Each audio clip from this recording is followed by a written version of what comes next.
जी viewers, यहाँ तक तो मैंने आपको एक जनरल पर्सपेक्टिव और कॉन्टेक्स्ट दे दिया है अपनी स्टोरी का, रियल लाइफ स्टोरी का। अब मैं आपको बताता हूँ स्टेप बाय स्टेप कि मेरा वीज़ा प्रोसेस जो है वो किस तरह जो है वो कंप्लीट हुआ। जैसा कि मैंने आपको पहले बताया है कि जब भी आपका एम्प्लॉयमेंट वीज़ा अप्लाई होता है कंपनी की तरफ से, आपको 2 महीने के लिए एक वीज़ा ई वीज़ा जनरेट किया जाता है।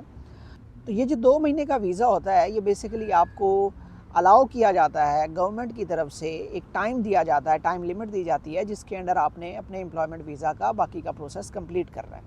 तो इस ई वीज़ा के बाद क्या होता है, इस ई वीज़ा के बाद आपने मेडिकल और अपनी फिंगरप्रिंट्स जो हैं वो करवानी होती हैं जब भी आप यूएई का वीज़ा लेते हैं या अप्लाई करते हैं।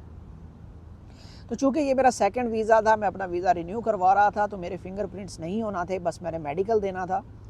मेडिकल अल्हम्दुलिल्लाह मेरा क्लियर हो गया, उसकी वीडियो मैंने बनाई हुई है, ऊपर आपको आई बटन में शो हो रही होगी, काइंडली आप चेक कर लें जाके। और इससे पहले मैंने अपने चैनल्स पे डिफरेंट वीडियोस भी अपलोड की हुई हैं, आप उनको भी एक्सप्लोर कर सकते हैं। खैर मेडिकल मेरा जब हो गया, उसके बाद क्या होता है, जब आपका मेडिकल और फिंगरप्रिंट्स हो जाते हैं, उसके बाद कंपनी की ये रिस्पॉन्सिबिलिटी है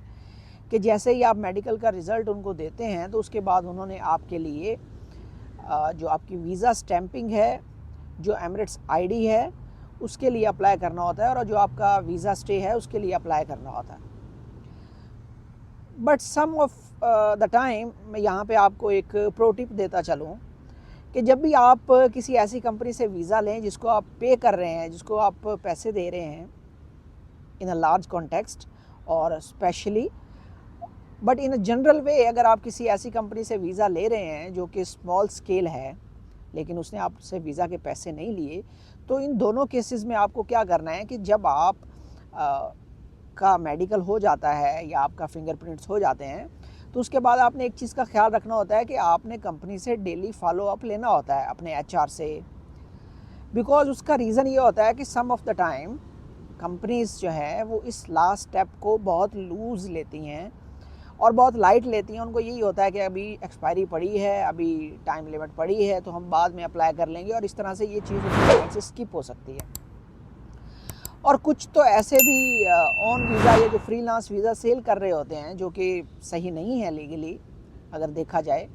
तो इस तरह के लोग जो हैं इस लास्ट स्टेप पे प्रोसेस ही नहीं करते। वो आपसे पेमेंट ले चुके होते हैं सारी,